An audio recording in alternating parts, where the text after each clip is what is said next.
ਆਉਂਦੇ ਸਾਲ ਦੇ ਸ਼ੁਰੂ ਵਿੱਚ ਕੁਝ ਰਾਜਾਂ ਦੀਆਂ ਚੋਣਾਂ ਹੋਣੀਆਂ ਹਨ।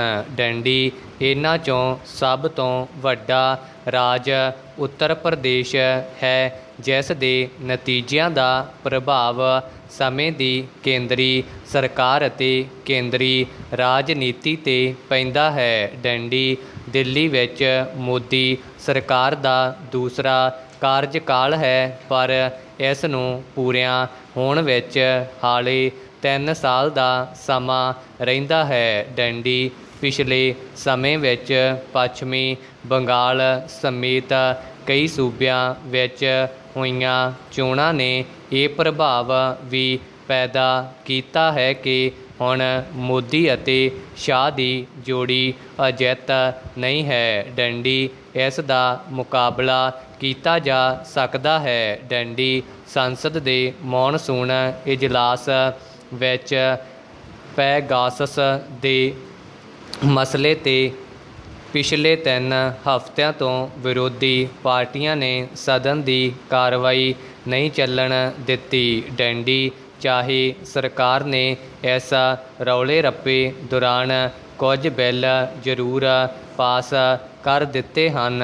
ਡੰਡੀ ਲੋਕ ਸਭਾ ਵਿੱਚ ਭਾਜਪਾ ਦਾ ਵੱਡਾ ਬਹੁਮਤ ਹੈ, ਜਿਸ ਦਾ ਵੋਟਾਂ ਰਾਹੀਂ ਮੁਕਾਬਲਾ ਕੀਤਾ ਜਾਣਾ ਮੁਸ਼ਕਲ ਹੈ, ਪਰ ਛੋਟੀਆਂ ਵੱਡੀਆਂ ਬਹੁਤੀਆਂ ਪਾਰਟੀਆਂ ਵੱਲੋਂ ਮਿਲ ਕੇ ਸਦਨ ਦੇ ਕੰਮ ਵਿੱਚ ਰੁਕਾਵਟ ਤਾਂ ਪਾਈ ਹੀ ਜਾ ਸਕਦੀ ਹੈ। ਡੰਡੀ ਇਸ ਤੋਂ ਇਹ ਜ਼ਰੂਰ ਲੱਗਦਾ ਹੈ ਕਿ ਕੁਝ ਮਸਲਿਆਂ 'ਤੇ ਦੇਸ਼ ਦੀਆਂ ਬਹੁਤੀਆਂ ਖੇਤਰੀ ਪਾਰਟੀਆਂ ਇਕੱਠੀਆਂ ਹੋ ਸਕਦੀਆਂ ਹਨ।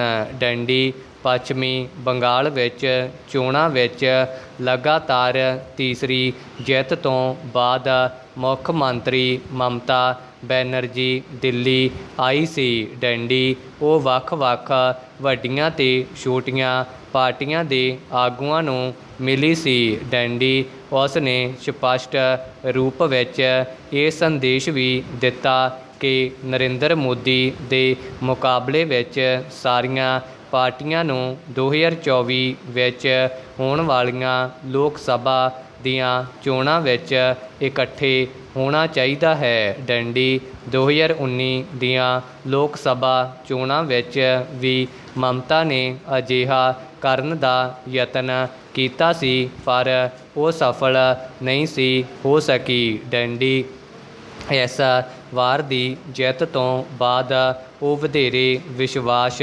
ਵਿੱਚ ਜਾਪਦੀ ਹੈ। ਡੰਡੀ ਲੋਕ ਸਭਾ ਦੀਆਂ ਚੋਣਾਂ ਹੋਣ ਨੂੰ ਹਾਲੇ ਕਾਫੀ ਸਮਾਂ ਹੈ, ਪਰ ਮਮਤਾ ਦੇ ਆਪਣੇ ਕਹਿਣ ਮੁਤਾਬਕ ਸਮੇਂ ਤੋਂ ਪਹਿਲਾਂ ਹੀ ਅਜਿਹੀ ਤਿਆਰੀ ਕੀਤੀ ਜਾਣੀ ਜ਼ਰੂਰੀ ਹੈ। ਡੰਡੀ ਚਾਹੇ ਉਹ ਵਾਰ-ਵਾਰ ਖੇਲਾ ਹੋਬੇ ਦੀ ਗੱਲ ਆਖ ਰਹੀ ਹੈ, ਪਰ ਹਾਲ ਦੀ ਘੜੀ ਉਸ ਵੱਲੋਂ ਆਰੰਭਿਆ ਕੰਮ ਇੰਨਾ ਸੌਖਾ ਨਹੀਂ ਜਾਪਦਾ। ਡੰਡੀ ਬਹੁਤ ਸਾਰੇ ਖੇਤਰੀ ਆਗੂਆਂ ਦੇ ਸੁਭਾਅ ਬਹੁਤ ਵੱਖੋ-ਵੱਖਰੇ ਹਨ। ਡੰਡੀ ਇਹਨਾਂ 'ਚੋਂ ਬਹੁਤਿਆਂ ਦਾ ਪਿਛੋਕੜ ਵੀ ਲੰਮਾ ਸਮਾਂ ਮਿਲ ਕੇ ਚੱਲਣ ਵਾਲਾ ਨਹੀਂ ਹੈ। ਡੰਡੀ ਹਰ ਕੋਈ ਨੇਤਾ ਆਪਣੇ ਆਪ ਨੂੰ ਧੁਰੰਧਰ ਤੇ ਵੱਡਾ ਆਗੂ ਸਮਝਦਾ ਹੈ। ਡੰਡੀ ਵੱਡੇ ਯਤਨਾਂ ਤੋਂ ਬਾਅਦ ਵੀ ਕਿਸੇ ਇੱਕ ਆਗੂ ਨੂੰ ਇਹਨਾਂ ਚੋਣਾਂ ਵਿੱਚ ਅੱਗੇ ਕਰਕੇ ਜਾਂ ਪ੍ਰਧਾਨ ਮੰਤਰੀ ਦੇ ਰੂਪ ਵਿੱਚ ਪੇਸ਼ ਕੀਤਾ ਜਾਣਾ ਬੇਹੱਦ ਮੁਸ਼ਕਲ ਹੈ। ਡੰਡੀ ਮਮਤਾ ਦੇ ਪਿਛੋਕੜ ਨੂੰ ਵੇਖਿਆ ਲੱਗਦਾ ਹੈ ਕਿ ਉਹ ਗਰਮ ਸੁਭਾਅ ਵਾਲੀ ਔਰਤ ਹੈ, ਪਰ ਇਸੇ ਹੀ ਤਰ੍ਹਾਂ ਮਾਇਆਵਤੀ ਵੀ ਇਸ ਸਮੇਂ ਸਿਆਸਤ ਵਿੱਚ ਹਾਸ਼ੀਏ 'ਤੇ ਆਈ ਹੋਣ ਦੇ ਬਾਵਜੂਦ ਆਪਣੇ ਆਪ ਨੂੰ ਵੱਡੀ ਆਗੂ ਸਮਝਦੀ ਹੈ। ਡੰਡੀ ਰਾਸ਼ਟਰਵਾਦੀ ਕਾਂਗਰਸ ਪਾਰਟੀ ਦਾ ਪ੍ਰਧਾਨ ਸ਼ਰਦ ਪਵਾਰ ਲੰਮੇ ਸਮੇਂ ਤੋਂ ਪ੍ਰਧਾਨ ਮੰਤਰੀ ਬਣਨ ਦੇ ਸੁਪਨੇ ਦੇਖ ਰਿਹਾ ਹੈ। ਡੰਡੀ ਓਡੀਸ਼ਾ ਦਾ ਮੁੱਖ ਮੰਤਰੀ ਨਵੀਨ ਪਟਨਾਇਕ ਦਿੱਲੀ ਦਾ ਕੇਜਰੀਵਾਲ ਅਤੇ ਤੇਲੰਗਾਨਾ ਦਾ ਚੰਦਰ ਸ਼ੇਖਰ ਰਾਓ ਆਪੋ ਆਪਣੀ ਥਾਂ 'ਤੇ ਵੱਡੇ ਕੱਦ ਬੁੱਤ ਵਾਲੇ ਨੇਤਾ ਬਣਨ ਲਈ ਯਤਨਸ਼ੀਲ ਹਨ। ਡੈਂਡੀ ਹਾਲੇ ਵੀ ਉੱਤਰ ਪ੍ਰਦੇਸ਼ ਸਮੇਤ ਦੇਸ਼ ਦੇ ਬਹੁਤੇ ਰਾਜਾਂ ਵਿੱਚ ਭਾਜਪਾ ਦੀ ਤੂਤੀ ਬੋਲਦੀ ਦਿਖਾਈ ਦੇ ਰਹੀ ਹੈ। ਡੈਂਡੀ ਉੱਤਰ ਪ੍ਰਦੇਸ਼ ਵਿੱਚ ਅਖਿਲੇਸ਼ ਯਾਦਵ ਚਾਹੇ ਇਸ ਸਮੇਂ ਬਚਾਅ ਦੀ ਰਣਨੀਤੀ 'ਤੇ ਚੱਲ ਰਿਹਾ ਹੈ, ਪਰ ਇਸ ਦੇ ਨਾਲ ਹੀ ਉਹ ਆਪਣੇ ਪਰ ਤੋਲਦਾ ਵੀ ਦਿਖਾਈ ਦੇ ਰਿਹਾ ਹੈ। ਡੈਂਡੀ ਆਉਂਦੇ ਸਮੇਂ ਵਿੱਚ ਵਿਰੋਧੀ ਧਿਰਾਂ ਰਾਫੇਲ ਸੌਦੇ ਅਤੇ ਪੈਗਾਸਸ ਜਾਸੂਸੀ ਮਾਮਲੇ ਦੀ ਤਰ੍ਹਾਂ ਇਕੱਠੀਆਂ ਹੋ ਕੇ ਲਗਾਤਾਰ ਵੱਧਦੀ ਮਹਿੰਗਾਈ ਅਤੇ ਬੇਰੁਜ਼ਗਾਰੀ ਦੇ ਮਸਲੇ ਨੂੰ ਲੈ ਕੇ ਜੇਕਰ ਜਿਹਾਦ ਖੜ੍ਹਾ ਕਰਨ ਵਿੱਚ ਸਫਲ ਹੁੰਦੀਆਂ ਹਨ ਤਾਂ ਉਹ ਮੁਕਾਬਲੇ ਲਈ ਤਕੜੀ ਧਿਰ ਬਣਨ ਦੇ ਸਮਰੱਥ ਹੋ ਸਕਦੀਆਂ ਹਨ, ਪਰ ਇਸ ਲਈ ਉਹਨਾਂ ਨੂੰ ਕੌਮੀ ਪੱਧਰ 'ਤੇ ਨਰਿੰਦਰ ਮੋਦੀ ਦੇ ਕੱਦ ਬੁੱਤ ਵਾਲੇ ਉੱਭਰਵੇਂ ਆਗੂ ਦੀ ਤਲਾਸ਼ ਕਰਨੀ ਹੋਵੇਗੀ ਅਤੇ ਉਸ 'ਤੇ ਆਪਣੀ ਸਹਿਮਤੀ ਵੀ ਜਤਾਉਣੀ ਹੋਵੇਗੀ।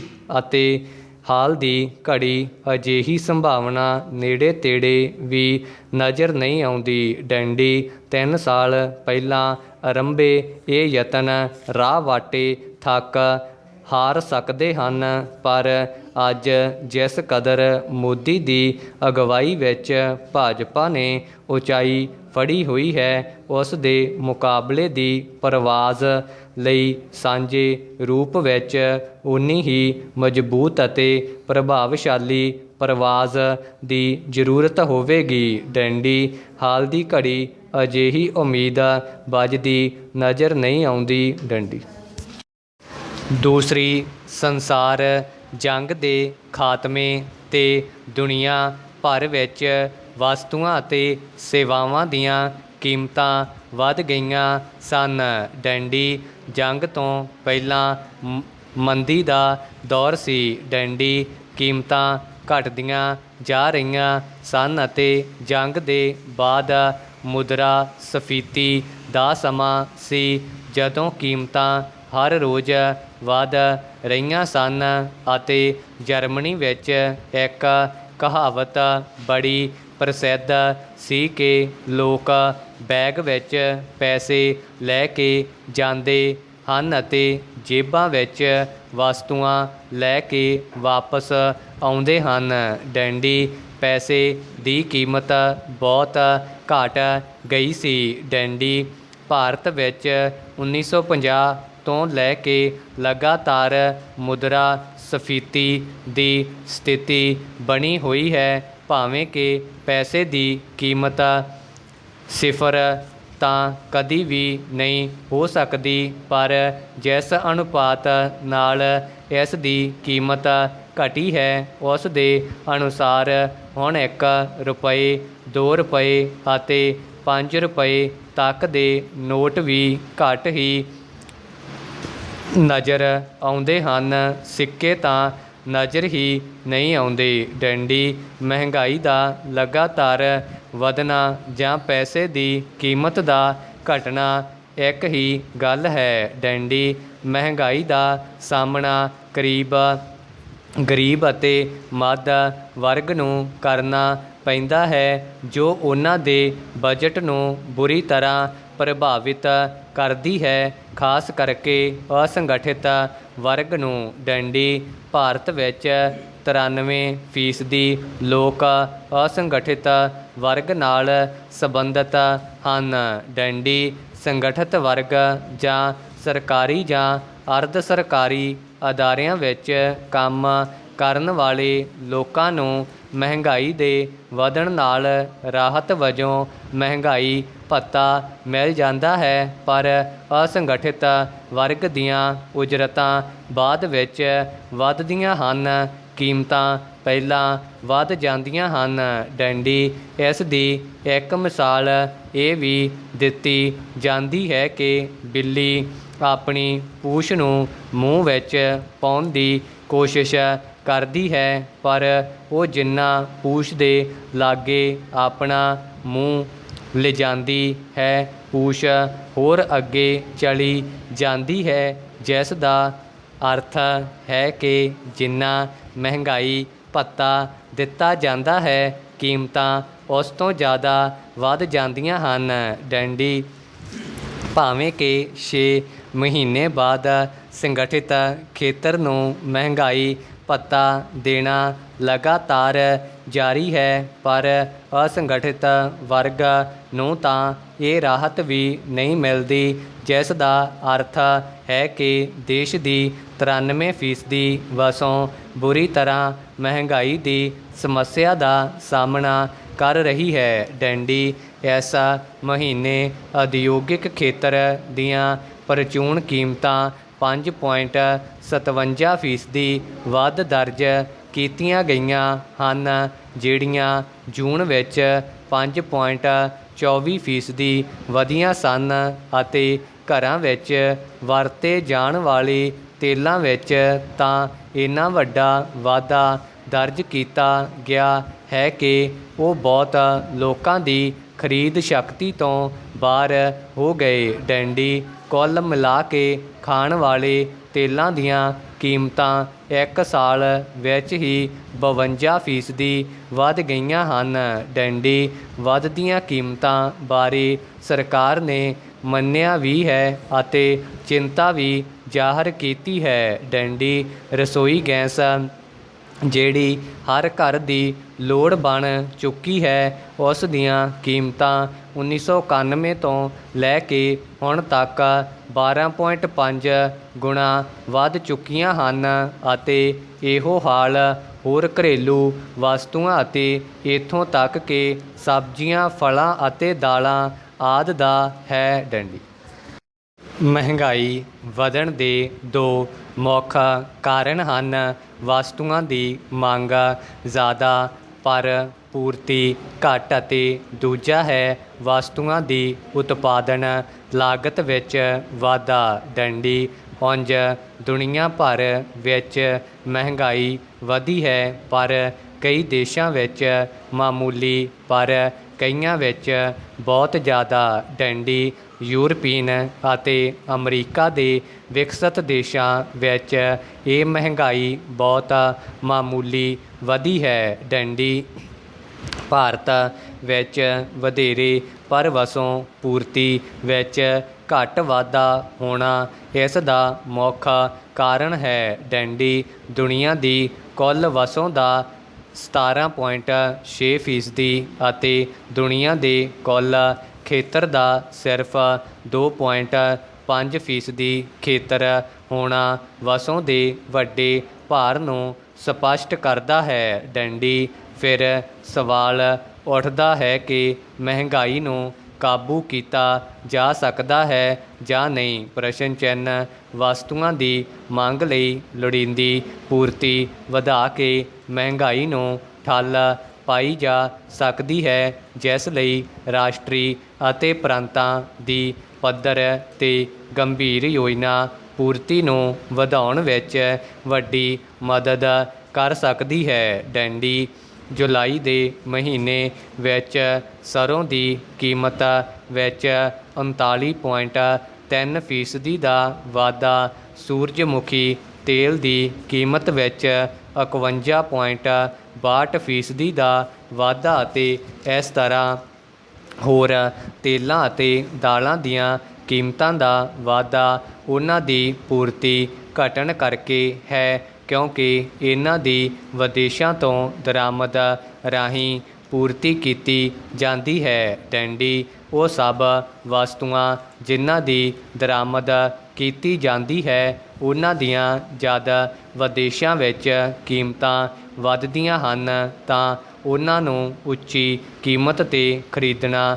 ਪੈਂਦਾ ਹੈ। ਡੈਂਡੀ ਦੂਜੇ ਪਾਸੇ ਜਿਨ੍ਹਾਂ ਦੇਸ਼ਾਂ ਨੂੰ ਡਾਲਰ ਜਾਂ ਯੂਰੋ ਦੀ ਸ਼ਕਲ ਵਿੱਚ ਭੁਗਤਾਨ ਕਰਨਾ ਪੈਂਦਾ ਹੈ, ਜਦੋਂ ਡਾਲਰ ਜਾਂ ਯੂਰੋ ਦੀ ਕੀਮਤ ਵਿੱਚ ਵਾਧਾ ਹੁੰਦਾ ਹੈ ਤਾਂ ਉਸ ਨੂੰ ਰੁਪਇਆਂ ਵਿੱਚ ਹੀ ਵਧਾਉਣਾ ਪੈਂਦਾ ਹੈ, ਜਿਸ ਦਾ ਇੱਕ ਹੀ ਹੱਲ ਹੈ ਉਹਨਾਂ ਵਸਤੂਆਂ ਦੀ ਪੂਰਤੀ ਦੀ ਉਹ ਯੋਜਨਾ ਆਪਣੇ ਦੇਸ਼ ਵਿੱਚ ਬਣਾਈ ਜਾਵੇ ਜਿਹੜੀ ਮੰਗ ਪੂਰੀ ਕਰ ਸਕੇ। ਡੰਡੀ ਪੰਜਾਬ ਅਤੇ ਹਰਿਆਣਾ ਦੋਵੇਂ ਪ੍ਰਾਂਤ ਜਿਹੜੇ ਦੇਸ਼ ਦੇ ਅੰਨ ਭੰਡਾਰਾਂ ਵਿੱਚ 80% ਦਾ ਹਿੱਸਾ ਪਾ ਰਹੇ ਹਨ, ਉਹਨਾਂ ਨੇ ਆਪਣੀ ਧਰਤੀ ਹੇਠਾਂ ਪਾਣੀ ਨੂੰ ਵੀ ਖਤਮ ਕਰ ਲਿਆ ਹੈ। ਡੰਡੀ ਅਨਾਜ ਸੰਭਾਲਣ ਦੀ ਸਮੱਸਿਆ ਵੀ ਬਣੀ ਹੋਈ ਹੈ। ਇਹ ਦੋਵੇਂ ਪ੍ਰਾਂਤ ਤੇਲਾਂ ਦੇ ਬੀਜਾਂ ਅਤੇ ਦਾਲਾਂ ਵਿੱਚ ਦੇਸ਼ ਨੂੰ ਆਤਮ ਨਿਰਭਰ ਕਰਨ ਦੇ ਕਾਬਲ ਹਨ।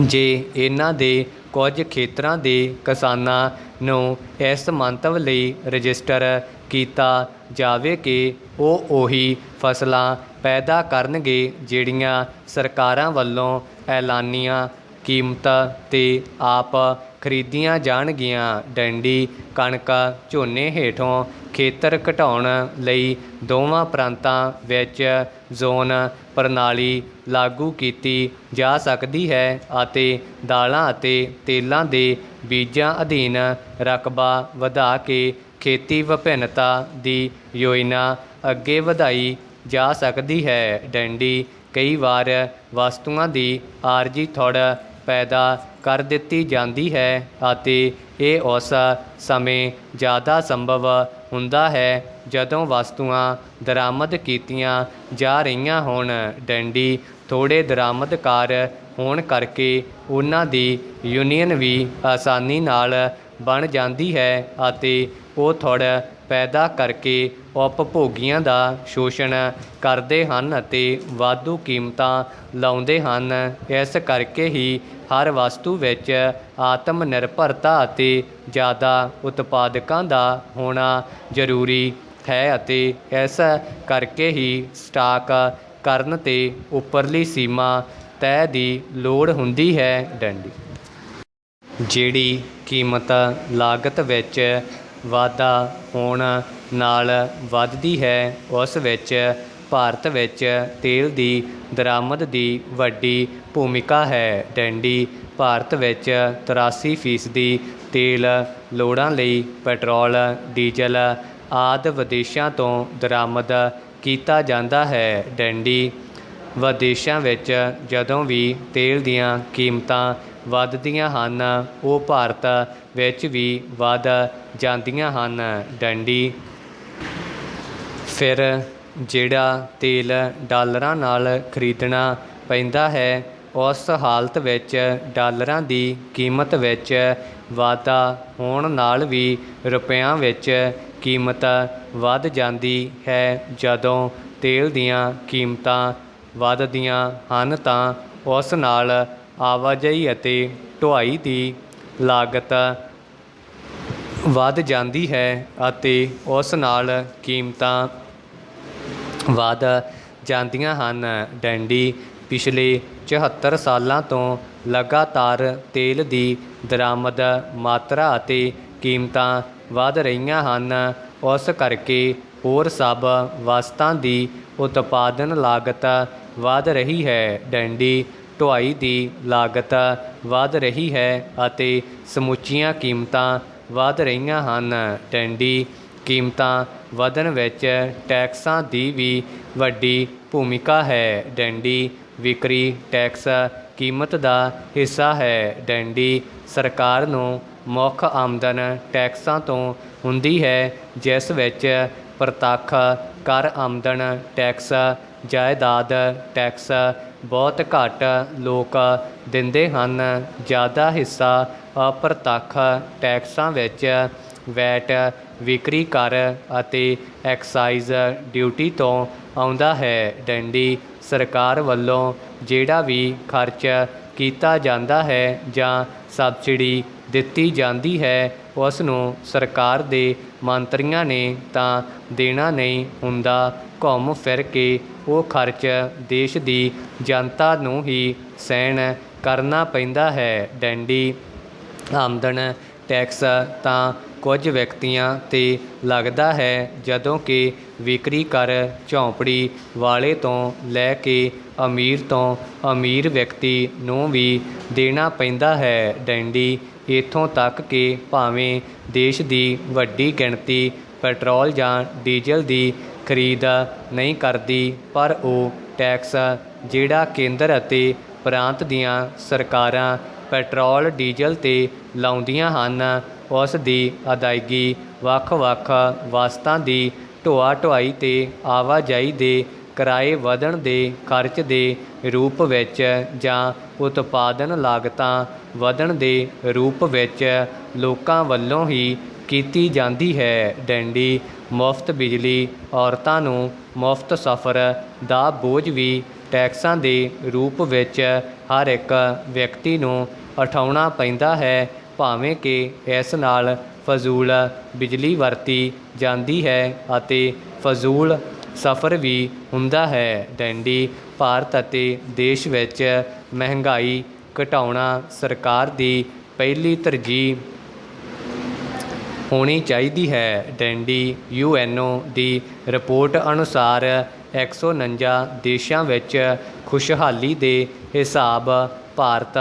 139ਵੇਂ ਸਥਾਨ 'ਤੇ ਹੈ, ਜਦੋਂ ਕਿ ਬੰਗਲਾਦੇਸ਼ 101 ਸਥਾਨ 'ਤੇ ਹੈ। ਡੈਂਡੀ ਭੁੱਖਮਰੀ ਵਿੱਚ ਭਾਰਤ 102 ਸਥਾਨ 'ਤੇ ਹੈ। ਡੈਂਡੀ ਦੇਸ਼ ਦੇ 17 ਕਰੋੜ ਉਹ ਲੋਕ ਹਨ ਜਿਨ੍ਹਾਂ ਦਾ ਆਪਣਾ ਘਰ ਨਹੀਂ। ਡੈਂਡੀ ਪੂਰਤੀ ਦੀ ਮੰਗ ਦੇ ਬਰਾਬਰ ਕਰਨ ਲਈ ਕੇਂਦਰ, ਪ੍ਰਾਂਤ, ਜ਼ਿਲ੍ਹਾ ਅਤੇ ਤਹਿਸੀਲ ਵਾਰ ਯੋਜਨਾਵਾਂ ਇਸ ਸੰਤੁਲਨ ਨੂੰ ਬਣਾਉਣ ਅਤੇ ਮਹਿੰਗਾਈ ਰੋਕਣ ਲਈ ਸਫਲ ਹੋ ਸਕਦੀਆਂ ਹਨ। ਡੈਂਡੀ ਮਹਿੰਗਾਈ ਦਾ ਝਟਕਾ। ਵੱਧ ਰਹੀ ਮਹਿੰਗਾਈ ਆਮ ਜਨਤਾ ਲਈ ਇੱਕ ਵੱਡੀ ਪਰੇਸ਼ਾਨੀ ਬਣੀ ਹੋਈ ਹੈ। ਡੈਂਡੀ ਪਹਿਲਾਂ ਹੀ ਤੇਲ ਦੀਆਂ ਕੀਮਤਾਂ ਨੇ ਲੋਕਾਂ ਦਾ ਲੱਕ ਤੋੜ ਕੇ ਰੱਖਿਆ ਹੋਇਆ ਹੈ, ਹੁਣ ਤਾਂ ਸਿਲੰਡਰ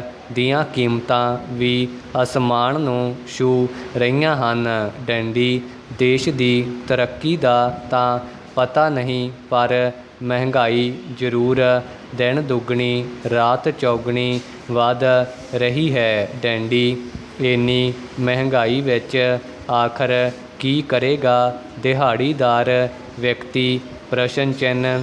ਪਿਛਲੇ ਦਿਨੀਂ ਟਰਾਂਸਪੋਰਟਰਾਂ ਨੇ ਵੀ ਪੈਟਰੋਲ ਡੀਜ਼ਲ ਦੀਆਂ ਵੱਧ ਰਹੀਆਂ ਕੀਮਤਾਂ ਕਾਰਨ ਕਾਲਾ ਦਿਵਸ ਮਨਾ ਕੇ ਸਰਕਾਰ ਖਿਲਾਫ ਆਪਣਾ ਰੋਸ ਜ਼ਾਹਰ ਕੀਤਾ ਸੀ, ਪਰ ਸਰਕਾਰ ਨੂੰ ਕੋਈ ਫਰਕ ਨਹੀਂ। ਕੋਈ ਮਰੇ ਕੋਈ ਜੀਵੇ, ਸੁਥਰਾ ਘੋਲ ਪਤਾਸੇ ਪੀਵੇ। ਆਖਰ ਸਰਕਾਰ ਨੂੰ ਆਮ ਜਨਤਾ ਦੀ ਪੁਕਾਰ ਕੇ ਸੁਣਾਈ ਦੇ ਰਹੀ ਹੈ। ਪ੍ਰਸ਼ਨ ਚਿੰਨ੍ਹ। ਸਰਕਾਰ ਨੂੰ ਬੇਨਤੀ ਹੈ ਕਿ ਥੋੜ੍ਹਾ ਗਰੀਬਾਂ ਦੇ ਹਿੱਤ ਲਈ ਵਿਚਾਰਿਆ ਜਾਵੇ ਅਤੇ ਮਹਿੰਗਾਈ ਨੂੰ ਨੱਥ ਪਾ ਕੇ ਆਮ ਜਨਤਾ ਨੂੰ ਮਹਿੰਗਾਈ ਦੇ ਵੱਡੇ ਝਟਕੇ ਤੋਂ ਰਾਹਤ ਦਿੱਤੀ ਜਾਵੇ। ਡੈਂਡੀ ਮੋਬਾਈਲ ਕਾਰਨ ਘਟਿਆ ਰਿਸ਼ਤਿਆਂ ਦਾ ਪਿਆਰ।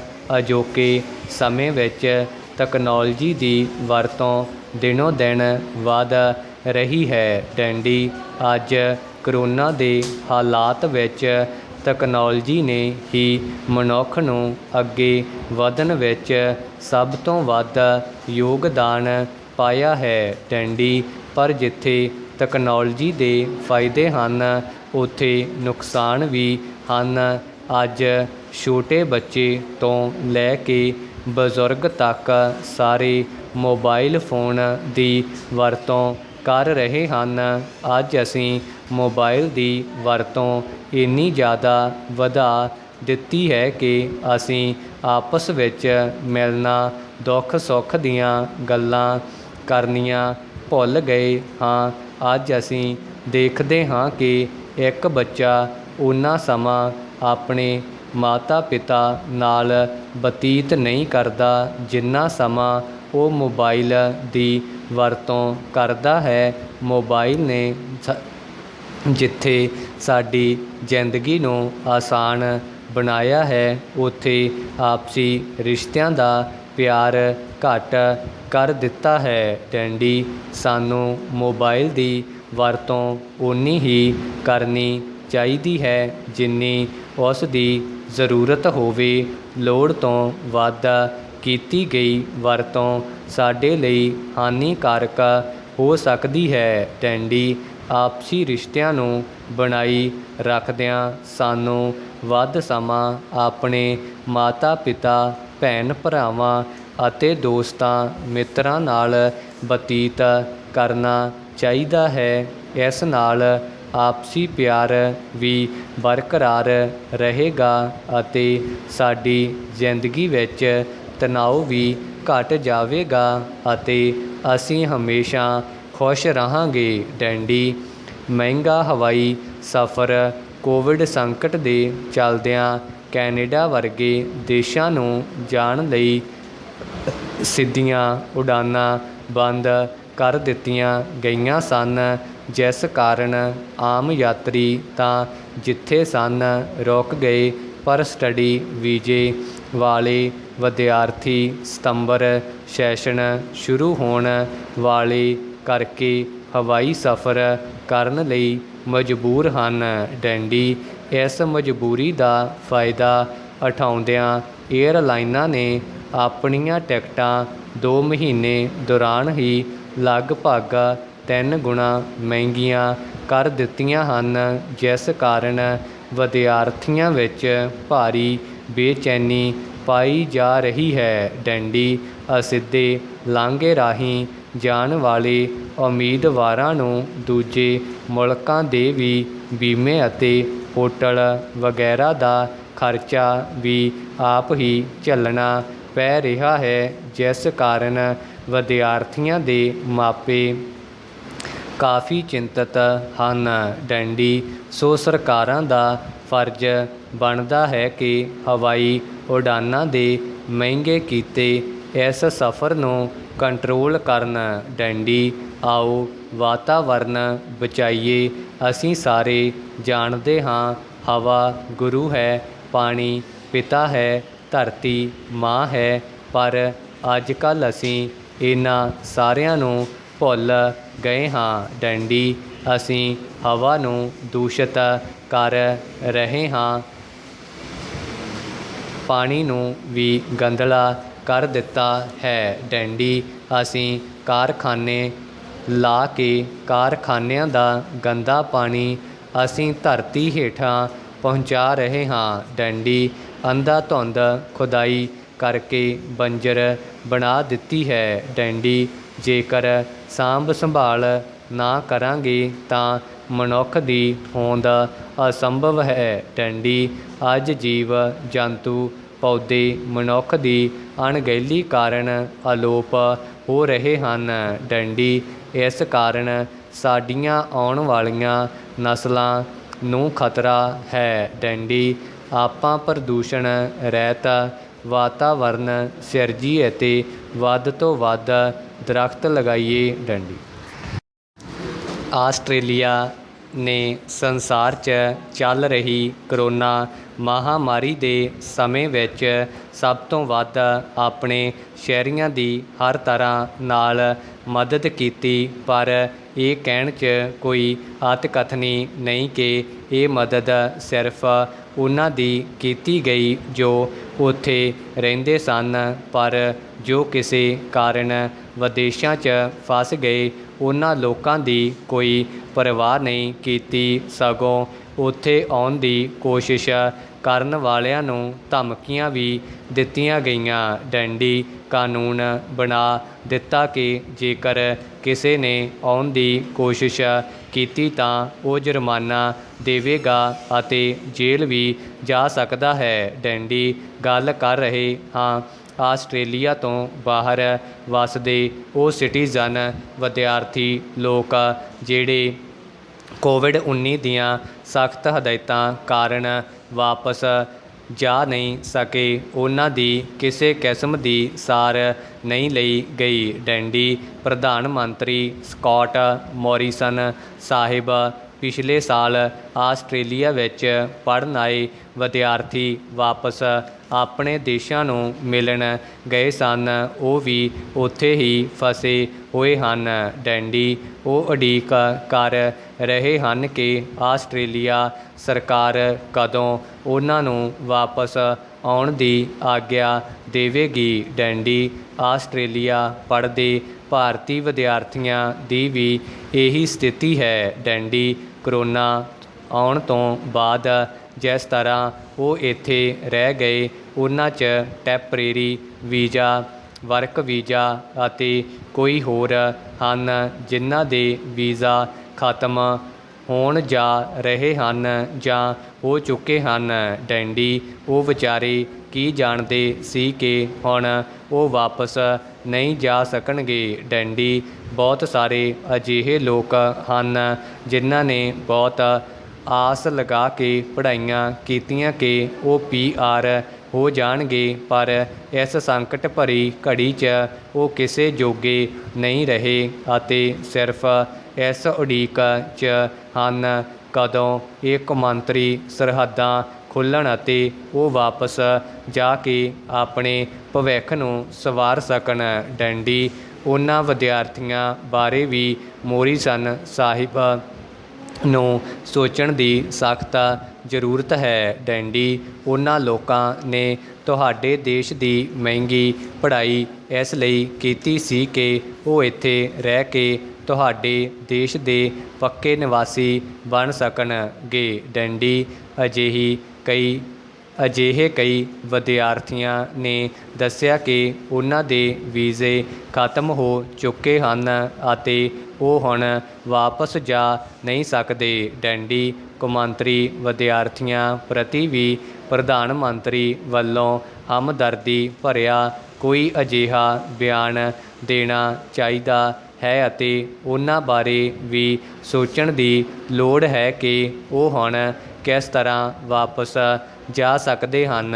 ਪ੍ਰਸ਼ਨ ਚਿੰਨ੍ਹ ਉਹ ਵਿਦਿਆਰਥੀ ਜਿਹੜੇ ਬੈਂਕਾਂ ਤੋਂ ਕਰਜ਼ਾ ਚੁੱਕ ਕੇ ਵਧੀਆ ਭਵਿੱਖ ਦੀ ਤਾਂਘ ਕਰਕੇ ਆਸਟ੍ਰੇਲੀਆ 'ਚ ਗਏ ਸੀ, ਪਰ ਕਰੋਨਾ ਦੀ ਮਹਾਂਮਾਰੀ ਨੇ ਉਹਨਾਂ ਦਾ ਭਵਿੱਖ ਤਬਾਹ ਕਰ ਦਿੱਤਾ ਜਾਪਦਾ ਹੈ। ਡੈਂਡੀ ਇਸ ਸੰਬੰਧੀ ਸਰਕਾਰ ਨੂੰ ਕਦਮ ਚੁੱਕਣ ਦੀ ਲੋੜ ਹੈ। ਡੈਂਡੀ ਜੇਕਰ ਸਰਕਾਰ ਆਪਣੇ ਨਾਗਰਿਕਾਂ ਨੂੰ ਵਾਪਸ ਲੈ ਕੇ ਜਾ ਸਕਦੀ ਹੈ ਤਾਂ ਇਹਨਾਂ ਵਿਦਿਆਰਥੀਆਂ ਬਾਰੇ ਵੀ ਸੋਚਣ ਦੀ ਸਖਤ ਜ਼ਰੂਰਤ ਹੈ। ਡੈਂਡੀ ਉਹ ਲੋਕ ਇਸ ਸਮੇਂ ਮਾਨਸਿਕ ਪਰੇਸ਼ਾਨੀਆਂ ਦਾ ਸਾਹਮਣਾ ਕਰ ਰਹੇ ਹਨ।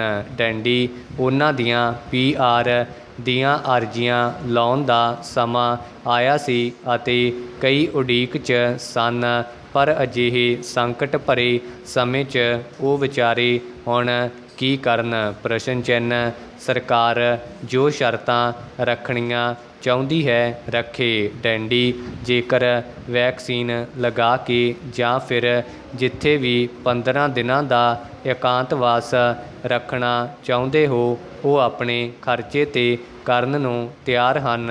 ਡੈਂਡੀ ਬਹੁਤ ਸਖਤ ਜ਼ਰੂਰਤ ਹੈ ਉਹਨਾਂ ਲੋਕਾਂ ਦੀ ਸਾਰ ਲੈਣ ਦੀ ਅਤੇ ਉਹਨਾਂ ਨੂੰ ਵਾਪਸ ਲੈ ਕੇ ਜਾਣ ਦੀ। ਡੈਂਡੀ ਜਿਨ੍ਹਾਂ ਦੇ ਵੀਜ਼ੇ ਇਸ ਵਕਤ ਖਤਮ ਹੋ ਚੁੱਕੇ ਹਨ, ਉਹਨਾਂ ਦੇ ਬਿਨਾਂ ਸ਼ਰਤਾਂ ਦੇ ਵੀਜ਼ੇ ਵਧਾਏ ਜਾਣ ਅਤੇ ਉਹਨਾਂ ਨੂੰ ਵਾਪਸ ਜਾਣ ਦਾ ਮੌਕਾ ਦਿੱਤਾ ਜਾਏ। ਡੈਂਡੀ ਉਹਨਾਂ ਦਾ ਇਸ ਮਹਾਂਮਾਰੀ 'ਚ ਬਹੁਤ ਨੁਕਸਾਨ ਹੋ ਚੁੱਕਾ ਹੈ। ਡੈਂਡੀ ਉਪਰੋਕਤ 4 ਖ਼ਬਰਾਂ ਭਾਵੇਂ ਵੱਖੋ ਵੱਖਰੀਆਂ ਹਨ, ਪਰ ਇਹਨਾਂ ਦਾ ਪੰਜਾਬ ਦੇ ਆਰਥਿਕ ਤੇ ਸਮਾਜਿਕ ਸਰੋਕਾਰਾਂ ਨਾਲ ਗਹਿਰਾ ਸੰਬੰਧ ਹੈ। ਡੈਂਡੀ ਇਹਨਾਂ ਖ਼ਬਰਾਂ ਦੇ ਸੰਦਰਭ ਵਿੱਚ ਪੰਜਾਬ ਦੇ ਕਿਸਾਨਾਂ, ਵਪਾਰੀਆਂ, ਸਨਅਤਕਾਰਾਂ ਅਤੇ ਇੱਥੋਂ ਤੱਕ ਕਿ ਪੰਜਾਬ ਸਰਕਾਰ ਨੂੰ ਵੀ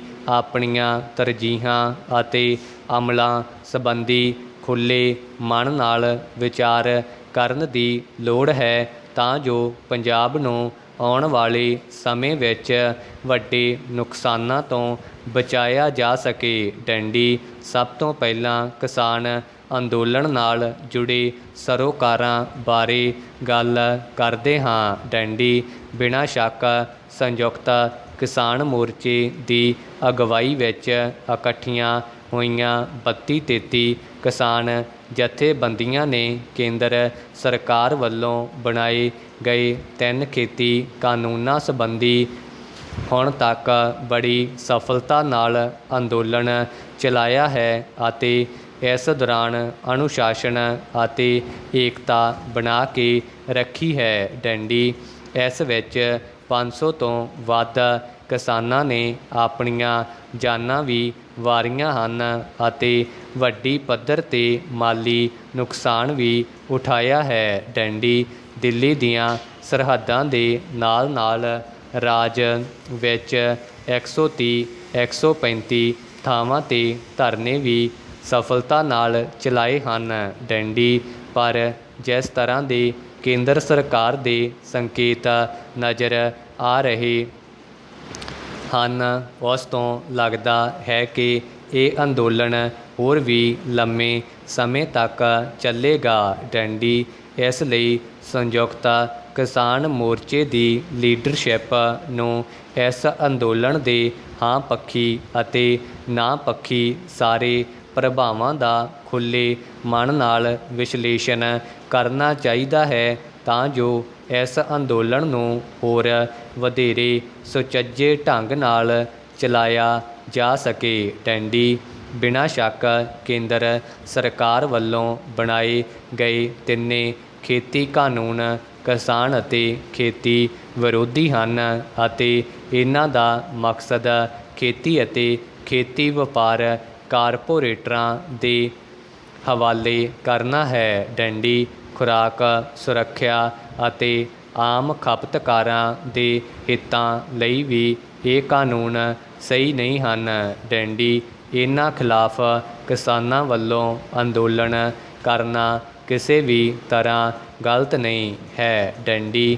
ਪਰ ਅਜੋਕੀਆਂ ਸਥਿਤੀਆਂ ਵਿੱਚ ਕਿਸਾਨ ਅੰਦੋਲਨ ਨੂੰ ਨਵੀਂ ਰੂਪ ਰੇਖਾ ਦੇਣ ਦੀ ਬੇਹੱਦ ਜ਼ਰੂਰਤ ਹੈ ਜਿਸ ਨਾਲ ਕੇਂਦਰ ਸਰਕਾਰ 'ਤੇ ਦਬਾਅ ਵੀ ਬਣਿਆ ਰਹੇ ਅਤੇ ਪੰਜਾਬ ਦੇ ਸਨਅਤੀ ਅਤੇ ਵਪਾਰਕ ਹਿੱਤਾਂ ਨੂੰ ਹੋ ਰਹੇ ਭਾਰੀ ਨੁਕਸਾਨ ਦਾ ਵੀ ਕੋਈ ਹੱਲ ਲੱਭਿਆ ਜਾ ਸਕੇ। ਡੰਡੀ।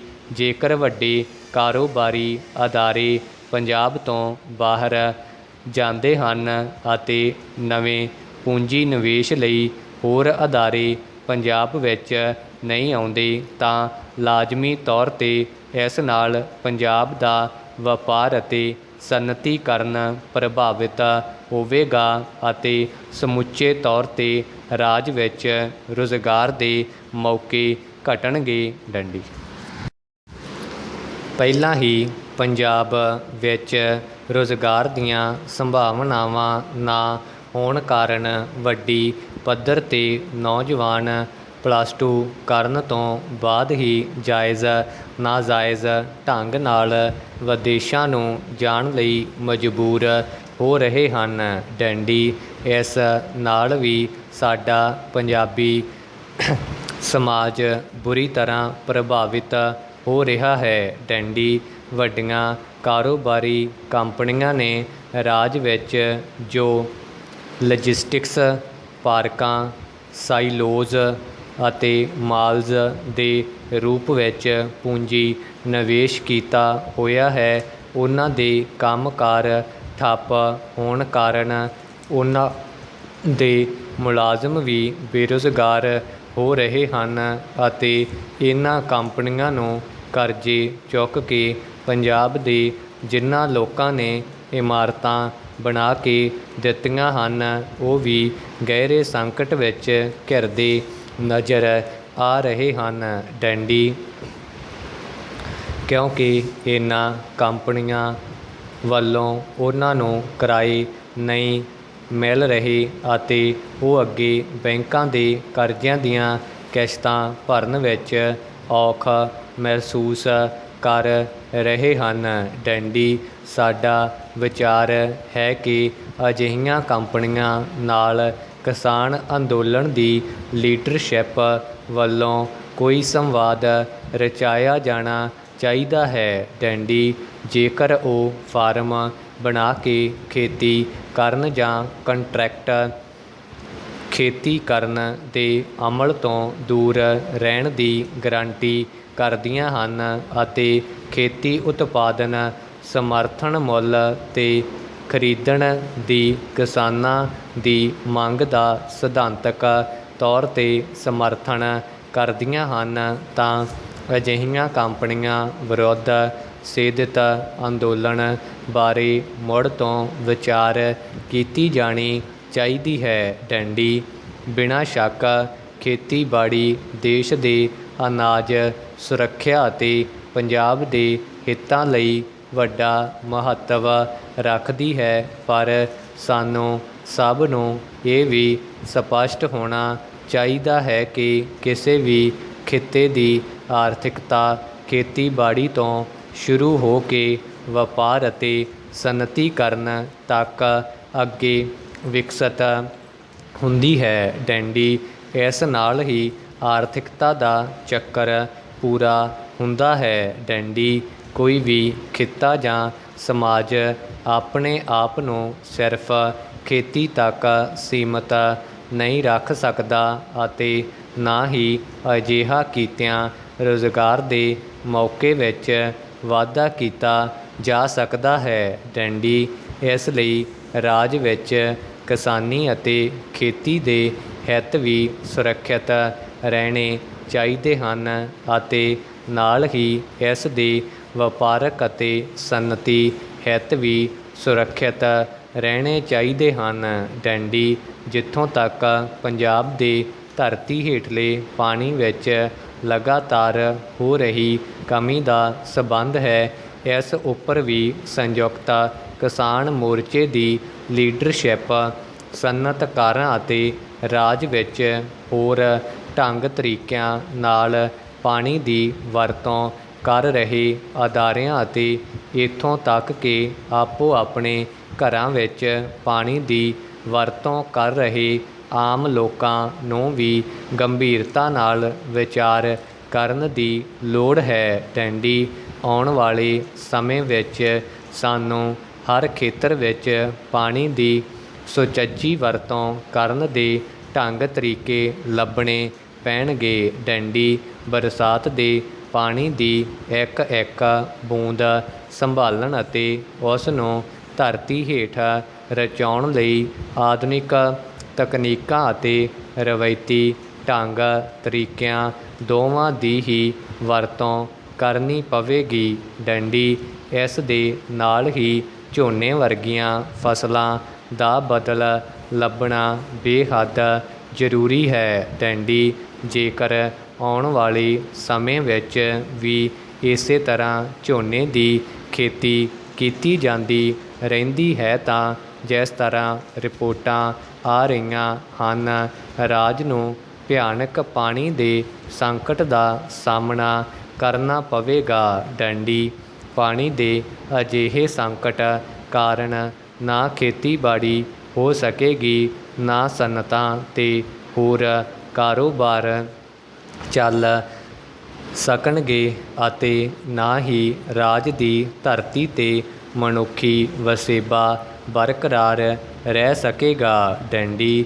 ਇੱਕ ਤਰ੍ਹਾਂ ਨਾਲ ਪੰਜਾਬ ਦਾ ਉਜਾੜਾ ਹੋ ਜਾਏਗਾ। ਡੈਂਡੀ ਅਜਿਹੀਆਂ ਸੰਭਾਵਨਾਵਾਂ ਬਾਰੇ ਸੋਚਣ ਨਾਲ ਹੀ ਮਨ ਵਿੱਚ ਗਹਿਰੀ ਚਿੰਤਾ ਪੈਦਾ ਹੁੰਦੀ ਹੈ। ਡੈਂਡੀ ਇਸ ਲਈ ਇਹ ਬੇਹੱਦ ਜ਼ਰੂਰੀ ਹੈ ਕਿ ਖੇਤੀਬਾੜੀ ਦੇ ਨਾਲ ਨਾਲ ਸਨਅਤਾਂ, ਹੋਰ ਕਾਰੋਬਾਰੀ ਅਦਾਰਿਆਂ ਅਤੇ ਇੱਥੋਂ ਤੱਕ ਕਿ ਘਰਾਂ ਵਿੱਚ ਪਾਣੀ ਦੀ ਹੋ ਰਹੀ ਵਰਤੋਂ ਬਾਰੇ ਗੰਭੀਰਤਾ ਨਾਲ ਵਿਚਾਰ ਕੀਤੀ ਜਾਵੇ ਅਤੇ ਪਾਣੀ ਦੀ ਸਖਤੀ ਨਾਲ ਸੁਚੱਜੀ ਵਰਤੋਂ ਕੀਤੀ ਜਾਵੇ। ਡੈਂਡੀ ਇਹਨਾਂ 'ਤੇ ਅਮਲ ਕੀਤਾ ਜਾਵੇ। ਡੈਂਡੀ ਇਸ ਤਰ੍ਹਾਂ ਦੇ ਬਹੁਪੱਖੀ ਯਤਨਾਂ ਅਤੇ ਸਹਿਯੋਗ ਨਾਲ ਹੀ ਅਸੀਂ ਆਪਣੇ ਪਿਆਰੇ ਪੰਜਾਬ ਨੂੰ ਆਪਣੀਆਂ ਅਗਲੀਆਂ ਪੀੜ੍ਹੀਆਂ ਲਈ ਵਸਦਾ ਰੱਖ ਸਕਦੇ ਹਾਂ। ਡੰਡੀ ਆਖਰ ਵਿੱਚ ਅਸੀਂ ਇਹ ਗੱਲ ਫਿਰ ਦੁਹਰਾਉਣਾ ਚਾਹੁੰਦੇ ਹਾਂ ਕਿ ਮੌਜੂਦਾ ਕਿਸਾਨ ਅੰਦੋਲਨ ਨੂੰ ਪ੍ਰਾਪਤ ਜਨਤਕ ਸਮਰਥਨ ਨੂੰ ਬਰਕਰਾਰ ਰੱਖਣ ਅਤੇ ਇਸ ਵਿੱਚ ਹੋਰ ਵਾਧਾ ਕਰਨ ਲਈ ਸੰਯੁਕਤ ਕਿਸਾਨ ਮੋਰਚੇ ਦੀ ਲੀਡਰਸ਼ਿਪ ਨੂੰ ਉਪਰੋਕਤ ਹਕੀਕਤਾਂ ਦੀ ਰੌਸ਼ਨੀ ਵਿੱਚ ਗਹਿਰਾ ਵਿਚਾਰ ਕਰਕੇ ਢੁਕਵੇਂ ਫੈਸਲੇ ਲੈਣੇ ਚਾਹੀਦੇ ਹਨ ਤਾਂ ਜੋ ਇਹ ਅੰਦੋਲਨ ਕੇਂਦਰ ਸਰਕਾਰ 'ਤੇ ਆਪਣਾ ਦਬਾਅ ਬਣਾਈ ਰੱਖੇ। ਪਰ ਇਸ ਕਾਰਨ ਜੋ ਪੰਜਾਬ ਦੇ ਵਪਾਰ ਅਤੇ ਸਨਅਤਾਂ ਨੂੰ ਨੁਕਸਾਨ ਹੋ ਰਿਹਾ ਹੈ ਉਸ ਨੂੰ ਵੱਧ ਤੋਂ ਵੱਧ ਹੱਦ ਤੱਕ ਘਟਾਇਆ ਜਾ ਸਕੇ ਅਤੇ ਰਾਜ ਵਿੱਚ ਪੂੰਜੀ ਨਿਵੇਸ਼ ਦੀਆਂ ਸੰਭਾਵਨਾਵਾਂ ਵੀ ਬਣੀਆਂ ਰਹਿਣ। ਡੰਡੀ